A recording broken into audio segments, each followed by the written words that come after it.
Es decir, estamos celebrando la vigilia de la Natividad de nuestro Señor Jesús. El Evangelio nos acaba de decir de que María fue embarazada por obra y gracia del Espíritu Santo. Esto lo sabemos porque lo hemos escuchado muchas veces. Y José recibe esa noticia de que María estaba embarazada. Y no la recibe de nadie más, sino que la recibe de ella. Y cualquier hombre puede enojarse o puede tomar actitudes diferentes cuando una esposa le dice esto a él. Y era lógico de que José se pusiera así, podríamos poner enojado, porque ella le dice, yo voy a tener un hijo, voy a tener a un bebé. Y José, bueno, pero si yo no te he tocado, ¿y cómo es esto que vas a tener un hijo? Y aquí es donde se encuentra el misterio, aquí es donde se encuentra la novedad, podríamos llamarle. Y él en secreto, él en silencio, decide retirarse de la presencia de su esposa, decide retirarse de la presencia de su compañera de vida, podríamos ponerle así también.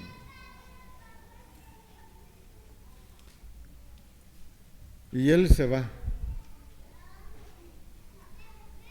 Pero él no toma una actitud de enojo, de alguien que está herido por lo que ella le ha dicho. A lo mejor sí en su corazón, pero no lo demuestra o no lo da a conocer a ella,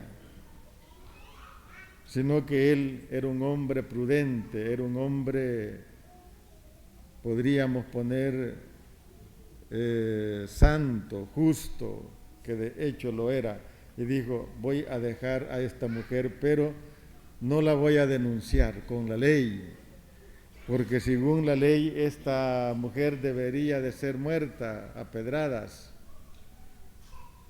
Alguien que traicionara a un hombre o alguien que lo traicionaran de esa manera, según la ley, pues la mujer le tocaba morir.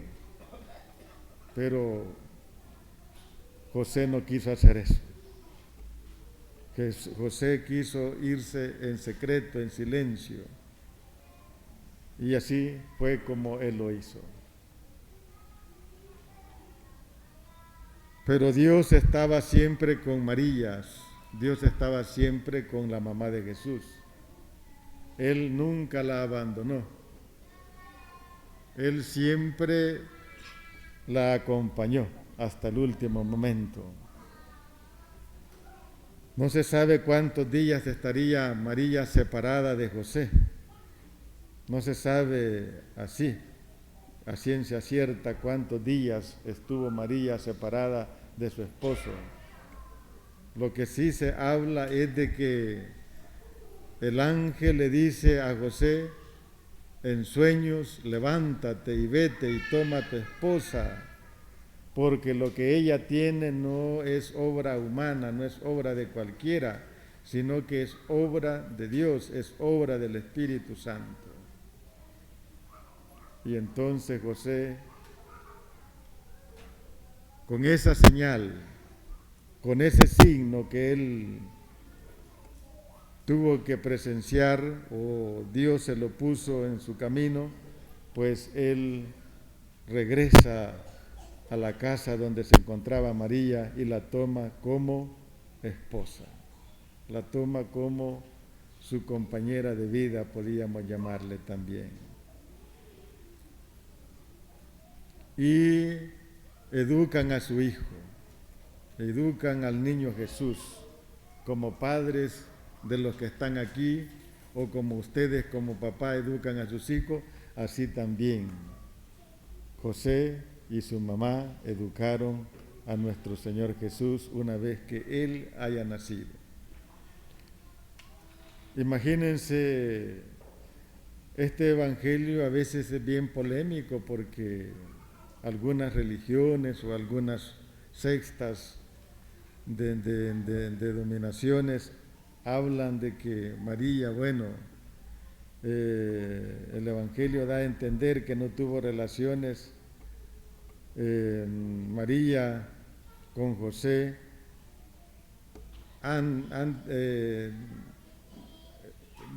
que da a entender que después de que haya tenido su hijo, sí, ellos tuvieron, pero la verdad que no es así. Nuestra madre fue esposa solo de José y solo de Dios. Y como dice el padre Luis Toro, José no podía quitarle la esposa a Dios.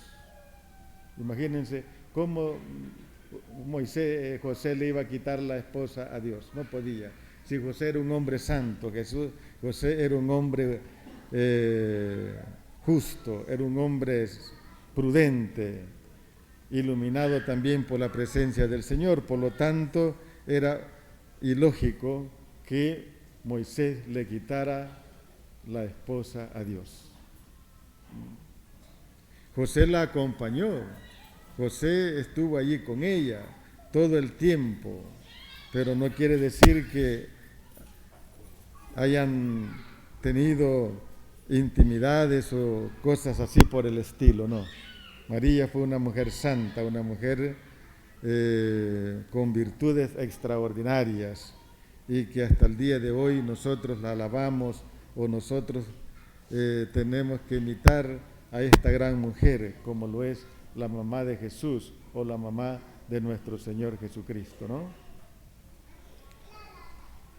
Imagínense ustedes un hombre de los que están aquí, creo que si no tienen a Dios en su corazón o si no tienen a Dios en sus vidas o si no tienen esta prudencia que José tenía, creo que una mujer que le diga a usted, estoy embarazada por obra del Espíritu Santo, ¿cree que le van a creer ustedes? No le creen. Será muy difícil que le crean. Y si es así, que fuera cierto, no le creerían. Y la actitud fuera diferente, fuera distinta, fuera de hacerle daño a su esposa, a su compañera de vida, a su cónyuge, bueno, la corren de la casa o a saber qué cosas malas harían con ella, pero José no fue así.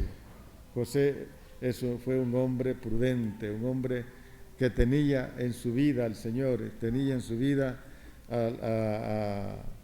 tenía la gracia, al igual que nuestra madre, la reina de los cielos, ¿no?